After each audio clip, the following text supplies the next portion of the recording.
Writers, if you've ever wondered how to navigate the ever-changing world of writing and publishing, then you are in for a treat. Jane Friedman, who has spent nearly 25 years in the book publishing industry, is here today to talk about the second edition of her groundbreaking book, The Business of Being a Writer. Whether you're just starting out or you're already in the thick of your writing career, this edition is packed with insights and updates that will empower you to build a sustainable writing business without losing sight of your creative spirit. During today's conversation, we explore the most important part of the business of being a writer, the mindset writers need to cultivate to build a viable writing career. Grab your pen, open your heart, and get ready to learn the secrets to handling rejection, thinking not just about a book, but about your writing career and Jane's number one tool for creating sustainability over the long haul. Let's dive in.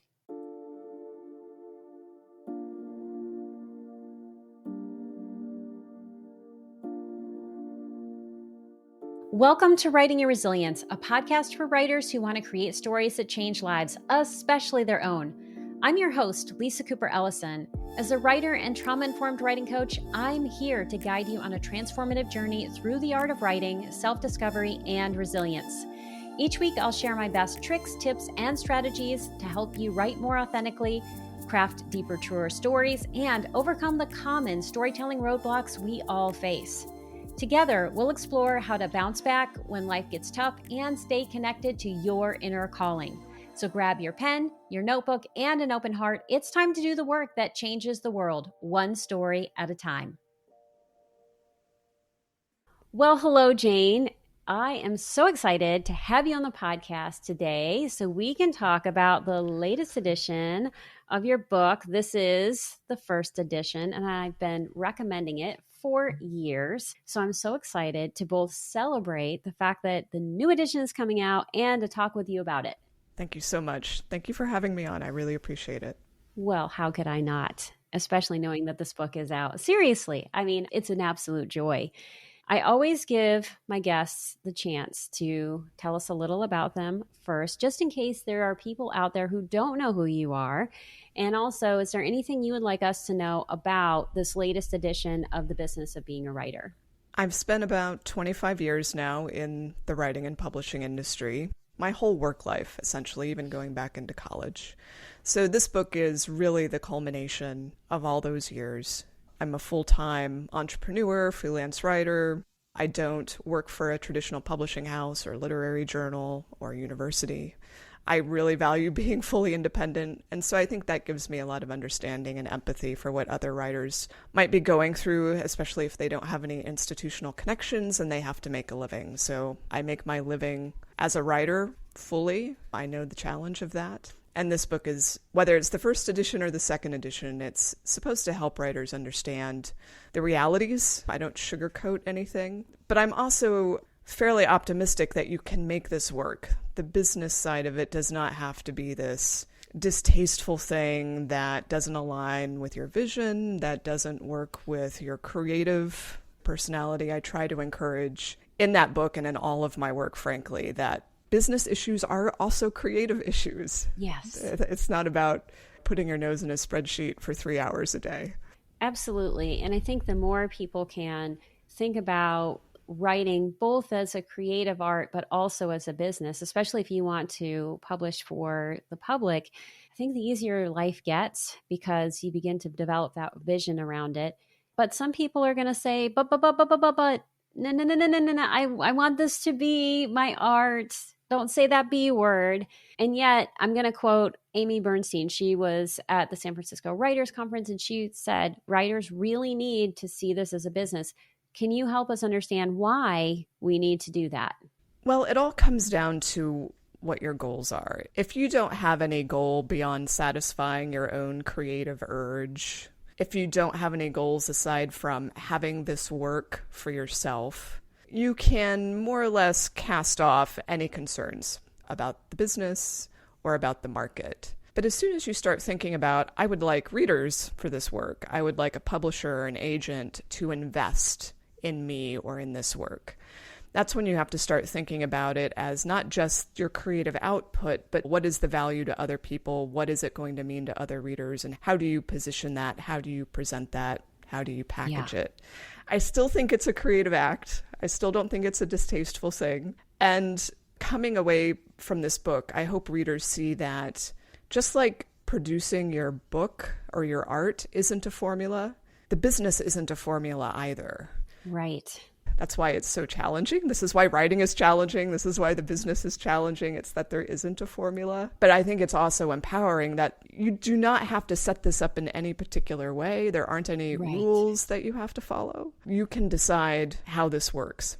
Yeah. And I think figuring out what works for you is the most important thing you can do. And I just finished interviewing Amelia Ruby. She runs the Off the Grid podcast, which is all about how you can leave social media without losing your followers, your readers, or your business. And so she was talking about all of these different creative ways that you can connect with your audience so that you can continue to do this in a sustainable way. And I think that speaks to your point that you can do this through social media. You can do it off social media. You can do it in so many different ways. And the more you can find your own joy in the process, the more it's going to feed not just your business of being a writer, but also your creativity itself. Absolutely. When you're doing a second edition, what is the metric? Is it 10%? What's the percentage that has to be different? Because I think you took a different approach, but what's the percentage that has to be different? This is one of those publishing industry things where there's no agreement or rule written in stone, but I would say it's going to be somewhere between 10 and 30%. That is good to know because I had heard about 20%. For you to really have a legitimate second edition, it needs to have 20% more content, different content, changes in content. I believe I read in your introduction that there were times where you just changed entire paragraphs. I mean, there was a lot of rewriting that you did in this. And so if someone has the first edition, what's going to be new for them? So for the second edition, there are a couple entirely new sections. One of them is devoted to platform. Wah, wah. Yeah, I know. It's the topic that's no one is entirely happy about it being front and center, but I try to show that this doesn't have to be a bad thing, once again. Right. I also open the book in a bit of a softer way with some mindset issues because the longer I'm in the business, the more that I recognize that a lot of long-term success comes down to mindset and how you're going to overcome consistent setbacks, rejection, feelings of failure or insignificance, you name it. Those things don't go away. Like, I'm 25 years in now, right? It doesn't go away. So you have to figure out your own solutions for being resilient through those setbacks. The book starts off very differently, so with the mindset and the platform. And then at the end of the book, there is a part on business mechanics that apply regardless of what industry you're in, with a little bit of a slant, of course, for writers and publishing. Things like, do you need an LLC? How would that benefit you? Tax considerations, legal issues, contracts, and so on. Yeah, and I think when you were looking at how to write this, one of the things that you had to examine was what information in the first edition might be, I don't know if obsolete is the right word, No, but that's the right word. okay, we'll go with obsolete because so much changes in the industry. And how did you think about, okay, I've learned that some information is going to be obsolete. Obviously, you can't control for all of that because this industry changes so much. What lens did you bring to the second edition so that you could have the foresight to say, how can I create something that's going to have the greatest level of longevity for my audience so that if somebody picks this up 5 years from now, it's still going to have content that's relevant? I really struggled with this because, especially if you go back to the first edition, you're going to find all sorts of social media references and discussion about the magazine media industry that really have zero relevance right now. And some of these things, there's always going to be a new edition of this book, perhaps for as long as I have a career. There are already sections of the book I wish I could go back and modify because of new services and new tools. I can't entirely future-proof it. That said, there's one big area I just put a big X through, and that's the magazine section, online media section, because it is a moving target. Unfortunately, I think the magazine industry is a dying one, or it's transforming so much that I don't think magazine is the right word to use for whatever opportunities exist. And there was a lot more, I would say, on like writing short literary journals, that ecosystem, which is also so in flux. And I feel like if you want guidance in some of these areas, you're much better off following things that are on Substack, for instance, people who are covering what it's like at this moment on the ground for those industries. Absolutely, because things are changing. I follow a few different Facebook groups where people are offering updates. I also follow different people on Substack. And USA Today, for instance, they were accepting personal essays up until, I believe, a few weeks ago. So even places that are largely online now, what they're accepting, what their rules are, what all of that is changing so much because our world is changing so fast. And so I love that you were thinking about that. And I'm curious to know, the initial audience for the business of being a writer were people who are in MFA programs. Like they're in educational institutions, they are learning the craft of writing, and now you're teaching them the business of writing so that when they leave, they know how to create a viable career. And I'm curious to know, once the book was out in the world, was that still your primary audience? And as you think about this edition, I know that's a piece of your audience, but do you see that your audience is bigger or is different than what you anticipated? I think it's still pretty true to my expectations when I first decided to do this book 10 years ago. I was very frustrated at hearing the same stories from writers, especially at the AWP conference. This is the big annual conference where people from the university community primarily gather, from MFAs and so on. I don't come from an MFA program myself. I come from the BFA program, which has a lot of the same issues at play. It tore me up to hear people on panels continually say, I wish someone had told me XYZ about the money, how much it would cost me to get this degree and how hard it would be to like pay off the debt, or how the industry was changing and I wouldn't be able to make money in such and such way, or how few teaching jobs there are, or any number of things. So I'm still always trying to reach more of those people all of the time. But I do think, even if you're not an MFA student, certainly a big part of my audience consists of people who are outside of those institutions. Yes. And it's obviously still helpful for those folks, regardless of where they're at in their career. If they're new to writing and publishing, I think this book is relevant. Absolutely. And I have given it to many people who are not in MFA programs, though I have certainly given it to MFA graduates as well. It actually has been surprising to me, as a person who does not have an MFA, the number of MFA graduates who have come to me to learn about the business.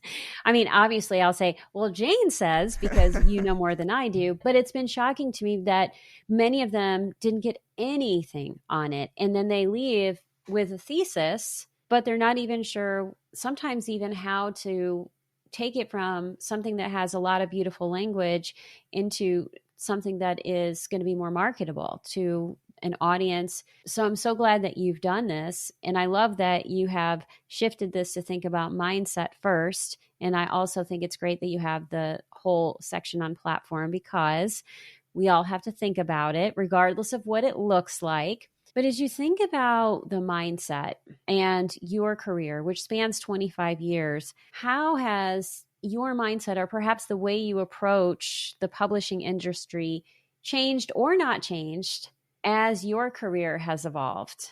Well, if I go way back to, when I was a student or in my first few years working at a traditional publishing house, I had this sort of idealistic vision, the sort of perspective that I think a lot of newcomers have, which is great work will eventually get noticed, or the cream rises to the top, which it took me, I would say, a good 5 to 10 years to realize that's bullshit.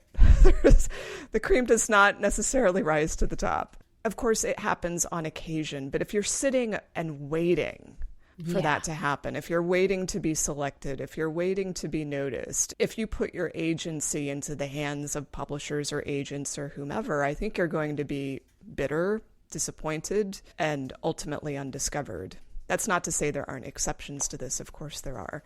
But I see a lot of writers just sitting back and taking a passive approach. And I empathize. I mean, I remember as a student feeling like, if I am good enough, if I demonstrate sufficient talent, then surely one of my professors will say to me, Jane, you were meant to be a writer. You should absolutely pursue this. Like that external validation that you're looking for, especially as a young person, you're hoping someone will say that. And you think that that's all you need and everything will be all right. What you don't recognize is that that fuel gets spent really quickly. Yes, it does. And you end up looking for more and more and more. And there is never enough. There is never enough to feed that. So you have to find your validation elsewhere, internally, whatever it is that motivates you to pursue this.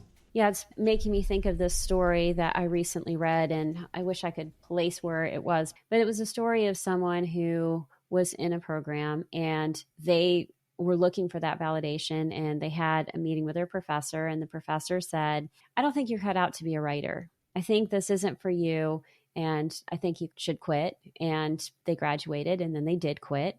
And then 10 years later, they came back to the same professor, and they said, how did you know that I wasn't a writer? Like, how did you know that I couldn't do this? And the response was the fact that you quit. Because if you really were a writer, if this really was your path, it wouldn't matter what I said. You would have continued to do it anyway. It's a harsh truth. I think there's maybe even a Buddhist parable that's comparable, but with someone playing violin. The other thing that reminds me of that story is when I was in traditional publishing, I did a book with a guy named Bill O'Hanlon. He was a psychotherapist, so his book was really about mindset issues, and the title was Write is a Verb. It's probably still floating around out of print, used copies. And he talked about the 4 motivations that you might have that keep you going: blessed, blissed, pissed, and dissed. The reason I remember that is because I think at the time, again, with this idealistic vision I had, you shouldn't be motivated by anger or, some of the more negative emotions. But his book really opened me up to the fact that if there is that professor in your life or whomever, authority figure who says you can't do this, it's actually a pretty healthy reaction to say, I'm going to show you and I'm going to do it anyway. Exactly. Yeah, I totally agree. And I think that the whole goal is then to say, okay, well, how are you going to do it? If you're going to take this on, how do you do this? And that's where books like yours come into play, because it gives you some guidance as to some of the things that you need to think about. One of which is mindset. And I 100% agree with you that mindset is a huge piece of writing. I would say as a writing coach, 50% of what I do is helping people with their mindset, maybe even 65. And then there is another portion that is the writing. And obviously the writing matters. If you're listening, of course it does. But if you don't have the right mindset, it can derail everything, because it affects your motivation, it affects your capacity for creativity, all of these things. So what are some things around mindset that you are inviting people to consider? And then I'm going to take it a little personal, if that's okay. Sure. I would say one of the books that influenced me, I'll just go straight to the personal a little bit, that I quote in that book is The Art of Possibility by Benjamin and Rosamund Zander. Fascinating people, by the way. It's a great book to go read. I quote that book at least a couple times because I think often people will look at the frameworks that they're operating in, especially right now in the publishing industry. You hear a lot of negative messages about how hard it is. Agents won't take books unless they follow these certain rules, or you will never get published if X, Y, like so many people telling you it won't happen, it can't happen, or the industry is only interested in cookie cutter sorts of stories, or people with these certain types of platforms, or you have to be on TikTok. Like, I've been in the industry long enough now that I've heard all of these messages. I've heard them change. I've seen people chase the new metric or the new thing that you need to get published. And so the art of possibility is thinking about, well, these things exist. You're probably not going to get rid of them. I don't think you're going to become an activist and get rid of them. But what if you somehow change the framework of how you're approaching this? If you change the perspective, rather than seeing it as, I can't do this because, how do you say, if this is the way things are, I will do this in response? Like finding your positive way through that. I don't mean to be a Pollyanna about this at all. I am very much a realist, and I don't mean to suggest people go around deluded about how the industry works. But for example, you mentioned a colleague who is talking about how you can sustain a business without being on social media. How can you be a Yeah. successful writer without social media? And so obviously right now, I think we hear a lot of messages about how you must be doing X online to succeed. That is not in fact true. You can be very successful as a writer and be a published author without doing a lot of these things that are the so-called musts. Throughout the book, I'm trying to emphasize there are no requirements. There's only what is going to serve your existing or current goals. And you have to, of course, keep reevaluating that because your own goals shift, your career advances, the market moves. And then, so the other mindset issue, I think, just pertains to failure, rejection, which are always hard. I don't care who you are, it's going to be hard no matter what. And I don't think there's really a way through that other than finding the things that work for you to move through it. It's not about the fact that it happened. It's about what you do next and how you get to the other side or decide what steps will you take rather than shutting down. Yeah. And I mean, rejection, it hurts everyone's heart. It just does. It's kind of the nature of the beast. But one thing that I see people doing that I think intensifies the hurt is they put all of their hopes into one thing and one outcome. And when that one outcome doesn't happen, it hurts more because there are no other possibilities. So I see that with people who think, I'm going to quit my job and I'm going to go write this book and then I'm going to make $1 million or whatever. You know, it's going to quickly be picked up. Everyone has this dream. And man, what would life be like if it actually happened? Oh my goodness. But what I often tell people is having multiple things that you're working on can be helpful. And there's actually even a group on Facebook that celebrates rejections. And, you know, the whole reframe is, oh, you were rejected? How amazing that you showed up. And the more rejections you have, that's more proof that you are showing up, that you are pursuing your dream. And, you know, I was told early on, if you get to 100 rejections, your life is going to change. Not that, you know, you're suddenly going to make $1 million, but you will have learned enough that you're going to have more successes going forward. And that will not mean there's no rejections, but it's different. And when I first heard that, I was like, oh my gosh, no, that is too hard. I don't even want to hear it. And it was absolutely true. So I think you quote Ta-Nehisi Coates. He had an article where he talked about how part of the success is lasting longer than everyone else. Mm-hmm. And one part's going to be you're going to have learned more. And the other part is there are fewer people who have the same level of skills. And so, you know, thinking about that longevity, these different ways that we can reframe is so helpful. Yeah, I think he talks in that passage I quote about how it's so easy to get kind of battered and beat up by the systems, which is, you know, 110% true. And there's this kind of unfortunate natural selection process that happens that weeds out the people who aren't willing to keep going or they're not willing to take the lumps. And this isn't about if you suffer enough, you will succeed. There are some people that don't reach success. There are a lot of different reasons for that, though. And sometimes it's because something you referenced earlier, people get stuck on a single project. I've seen people get stuck on a single project for more than 20 years. I see them coming back to the same conference with the same project. And it's like, there's a point at which that project isn't teaching you anything further, and it's time to move on to something else that you're interested in. Assuming you want a career as a writer, and I'm giving everyone the benefit of the doubt. I think you've got more than one book in you, or more than one project, or other things to say beyond that. Let's move on. You can always go back to that thing in the drawer if the time is right. Yeah, considering the sunk cost fallacy around a project, whether or not it's going to be successful is really important. And also I think about what Ariel Curry said when I interviewed her, and she works for Sourcebooks, is that, you know, if you are a hungry writer, because that's the book that she was working on, you're going to keep working on your writing regardless of whether or not this book was successful. If it wasn't, write another. If that's not successful, write another. And sometimes it's the fourth book or the fifth book that's actually successful.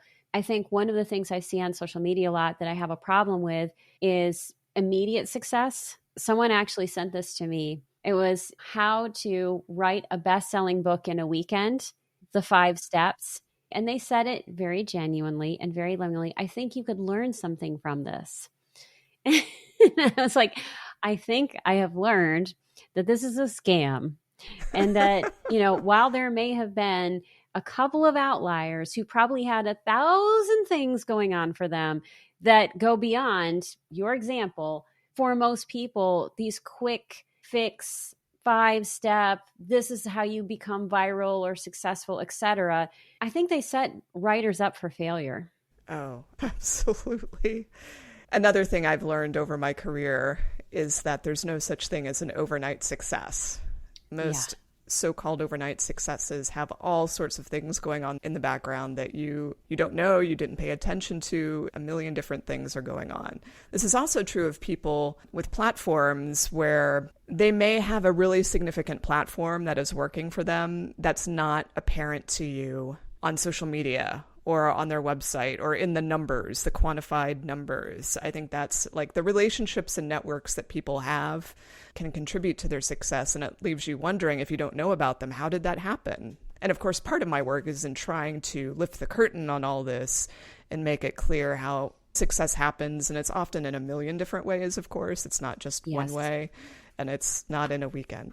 No, it is never in a weekend, and there isn't a magic formula. And even when you have reached a certain level of success, there is no mountaintop. And even if you are, we'll say, closer to what some people might perceive as a mountaintop, you can still have setbacks. And so I'm curious, if we're getting real here, what's a setback that you faced in the last little bit that surprised you or made you go, oh yeah, I'm in the trenches too? Well, just doing the second edition was a setback because I missed my deadline 2, if not 3 times. It was just a very challenging project. It was easier to write it the first time, but I don't know if that's necessarily a big setback, but I couldn't wait for it to be done. I think another setback I had was, this is much earlier in my career, when I thought I was going to teach full-time at university level, teach writing and do other like writing adjacent activities, publish books and so on. But I ended up taking a job at a literary journal at the University of Virginia. And, part of the reason I did it was just attraction to the status and the prestige of this publication. And for those who don't know, I'm based in Cincinnati. At that point, I had lived my whole adult life in Cincinnati. I'm from Indiana. I'm very Midwestern in nature and perspective. And so I wasn't really prepared for what I was walking into. From one perspective, it was a big mistake, a big career mistake. I was interested in the work, but I didn't really honestly evaluate the fit. And my gut was telling me that the fit wasn't great, but surely we could work through it. Well, spoiler alert, we did not work through it. I had to quit before I got fired. And so that's really what launched me on my current path, where I'm a full-time writer. I'm independent of any organization or business. I had to be shoved off the cliff, ultimately. I can't argue with where I'm at now. I wouldn't have it any other way, but it was a huge mistake at that time, given what I was thinking would happen as a result. Oh, those times when we don't listen to our guts. I have had plenty of those in my life, and I'm always like, oh yeah, my gut was right. We all do that. And I think one thing that can happen when we don't listen to our guts is we can get into shame spirals or negative thinking. Right. And so there's just the negative perceptions that people can have about the publishing industry, or being combative from the beginning of like, oh, this industry is against me and I'm fighting against it. But then there are these things that happen just like they happen to you. How are you combating negative thoughts? When you think about that, or even just now, you have a setback or something happens, like what's your go-to to reframe? I mean, the first thing I always do if things seem to be going off the rails or I'm not feeling very good about my work is actually to focus on the work. Almost every single time I'm feeling like there's a setback or something that's going on, it has to do with external factors. Yeah. So here's a really specific example related to this book and marketing and promoting this book. I mentioned the AWP conference, this big conference of writers and MFA people and all the rest of it. And this is a conference I've been going to for a very long time, very consistently for a while. My first year attending was 1998. And then when I went in 2012, I pitched 2 panels, got both panels accepted. There's still people today that actually come back to me and say, I still remember that panel. It was so interesting and impactful because it was looking at digital media and the transformation of literary culture because of digital media. Anyway, all of that is backstory to me proposing 2 panels for this year's AWP and getting both rejected. And I was like, this is supposed to be my big year at AWP where I come out with my second edition and they're not willing to put me on a panel. And I was, not that it was personal, it wasn't. And then I was on a panel proposal, I think, for a third one that also didn't get picked up. So I was thinking, okay, now what? Do I still go? It was certainly a low point. And I wrote a newsletter about this rejection to my audience. And I said, I fear I'm becoming a fossil. I've been in the industry for so long that you feel like, am I losing importance at this point? Am I just someone no one listens to anymore? But in any event, the good outcome or the reframe, let's say, is for those who don't know, you can pay AWP to put on your panel. You don't actually have to pay that much to get an entire stage to yourself for 75 minutes. So that's what I did. I paid AWP for my panel.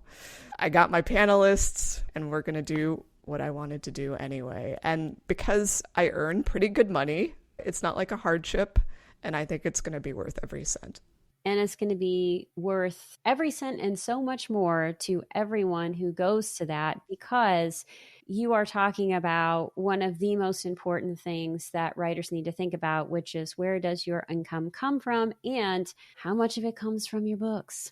Yeah, so spoiler alert, my book is about 1% of my income, which, for some people it might beg the question, why are you spending time on that book? But for many people in nonfiction anyway, the book is a business card. It helps bring people to you that might not ordinarily discover you. It's really important for the library market and for getting the message out to people who use libraries and for a million other reasons. And what I often tell people who are working on nonfiction books, and also true if you're working on a memoir or anything else, think about what are the doors you want to open. And sometimes the book is one of those mediums that allows you to open certain doors, which can lead to income. Yes. Well, as we wrap up, I often ask people, how do you nurture your resilience? And I get a lot of people who say things like, I walk in nature, which is amazing, everybody. I do it too. And I think it's an important piece of maintaining your health. But I'm curious to know, what's one way that you nurture your resilience that would surprise people or that people just wouldn't think about? Well, you know that I don't walk in nature. I do. Some days I don't leave my house, and that's a good day. I think I have really strong boundaries about when my workday ends and begins. That might vary a little bit from week to week or month to month, or depending on what projects I've got on my plate. But generally speaking, when I leave my office at 5 or 6 p.m., I do not let work concerns enter my head again unless it's an emergency. So I don't have email on my phone. I don't look at social media on my phone because that's, for me, it's really all work related. I'm not reading work related publications, catching up on that sort of thing. Nada. And then in the morning when I get up, no phone, no social media, no email. I do reading that's really just for me, that has no career effects. And usually there's, some kind of like workout time, maybe like going to the gym with my husband. And then the workday starts after that. So I keep it really tightly confined. I think that for me, that's always been key, at least while I've been operating my own business. And I think that's so important because when we are doing something that's a passion, it can be so easy for the passion to take over your life and then you actually have no life. That is something I am always trying to navigate myself. But having those strong boundaries allows you to recharge. And when you recharge and you slow your brain down, that actually makes you more efficient during the times when you are actually working. I mean, do you feel like that's the general experience of people, but is that your experience? It is. It makes me much more effective when I'm at my desk. So, for people who've known me a while, it's probably obvious that work is my life. Like, that is my overriding passion. This is what defines so much of me. But I do still have the me that just needs to unwind and enjoy myself and not be thinking about my business or the business of writing and Yes. publishing. Well, if people want to get a copy of The Business of Being a Writer, the second edition, or they want to connect with you if they don't know how, which I know many people will already know how, but how can they do this? The best place is my website. It's janefriedman.com. That's where you're going to see the book, learn about my newsletters, classes, speaking. All of the stuff is on that site. And if you miss that, it will also be in the show notes, along with a few things that you have done so that people can get a taste of your work, which I have to say is brilliant. I've been following you for years. I feel so grateful to know you in many different ways. And I'm super excited about this book because the more you know about how things work, the more resilient you're going to be as a writer because you can have your own agency and you can make choices for yourself based on what's best for you. And in that way, knowledge is power. Exactly right. Thank you, Lisa. Well, thank you so much, Jane. It has been an absolute pleasure. Likewise. Thanks so much for listening. If you'd like to learn more about Jane and most importantly, buy a copy of the second edition of The Business of Being a Writer, please see the show notes for this episode. But before you go, I would love it if you would leave a comment on YouTube or text the show if you're on Apple Podcast or Spotify with the answer to the following question. Which feeling state serves as your biggest motivator? Blessed, blissed, pissed, or dissed? I'd really love to hear your thoughts on that one. And speaking of your thoughts on the podcast, I'd like to give a quick shout out to Krista Hillhouse, Wendy Kanar, Jessica Brophy, and Joy V for your praise of my latest episode with Lily Danziger. I love how much this episode inspired you. Thank you for letting me know. And if you haven't contacted the show, I'd love to hear from you too. And until next time, remember that your story matters. And as you work on it, you change lives, especially your own. That's it for today's episode. Thank you so much for tuning in. I truly couldn't do this podcast without your support. If you love this episode, here are 3 simple ways you can keep this show thriving. 1, subscribe or follow Writing Your Resilience on Apple Podcasts, Spotify, or YouTube so you never miss an episode. 2, leave a 5-star review to help others discover the podcast. 3, join my engaged writing community by signing up for the Writing Your Resilience newsletter. As a thank you, you'll receive a free copy of Write More, Fret Less, a toolkit for gaslight-proofing your writing practice. Have feedback for the show, a topic you'd love me to cover, or questions you'd like me to answer? Drop a comment on YouTube, text the show, or email me at writingyourresiliencepodcast@gmail.com. Until next time, keep writing, keep growing, and keep showing up for yourself. Your story matters, and I am so proud to be writing alongside you.